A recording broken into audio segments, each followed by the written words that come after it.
स्वादुपिंडाचा सूज आलं किंवा इन्फ्लमेशन आलं म्हणून म्हणताय, तर ह्याचे होणारे मेन कारणं कोणते आहेत आणि तुमच्या रुटीन प्रॅक्टिसमध्ये कोणते कारणांसोबत पेशंट येत आहेत ह्याच्याबद्दल थोडंफार सांगू शकता सर?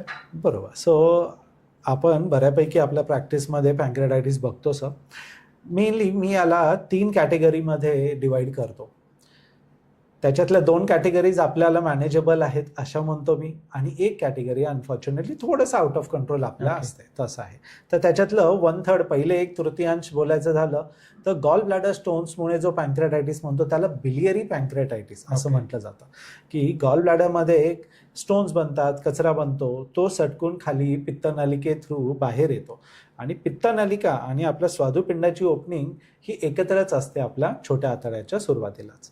तर तिथे जर तो कचरा अडकला आणि जर स्वादुपिंडाची नळी म्हणजे पॅन्क्रियाटिक डक्ट हा ब्लॉक झाला, इरिटेट झाला, तर त्याच्यामुळे पॅन्क्रियाटायटिस होतो. त्याला बिलियरी पॅन्क्रियाटायटिस म्हणतो.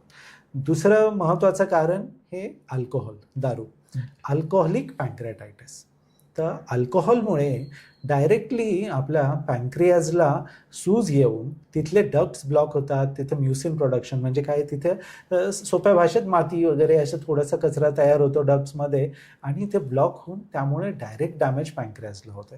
सो हा झाला दुसरा, 2/3 म्हणजे 1/3 पार्ट अल्कोहोल.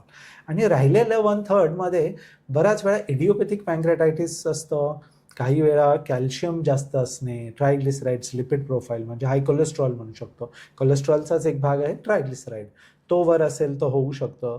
कधी काही औषधांमुळे पॅन्क्रियाटायटिस होऊ शकतो. ऑटो इम्युन म्हणजे आपल्या इम्युनिटीमध्ये बिघाड झाल्यामुळे कधी पॅन्क्रियाटायटिस होऊ शकतो. हे सगळे प्रकार एक 1/3 मध्ये आपण कॅल्क्युलेट करू शकतो सर. असं हे महत्त्वाचे कारणं झालं.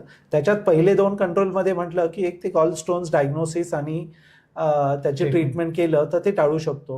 अल्कोहोलिक सर्टनली प्रिव्हेन्शन केलं, अल्कोहोल टाळलं, दारू पिणं थांबवलं तर टाळू शकतो. राहिलेल्या 1/3 मध्ये बऱ्यापैकी केअरफुली बाकीच्या गोष्टी मॅनेज कराव्या लागतात, तिथे थोडासा कंट्रोल आपला कमी असतो. ओके.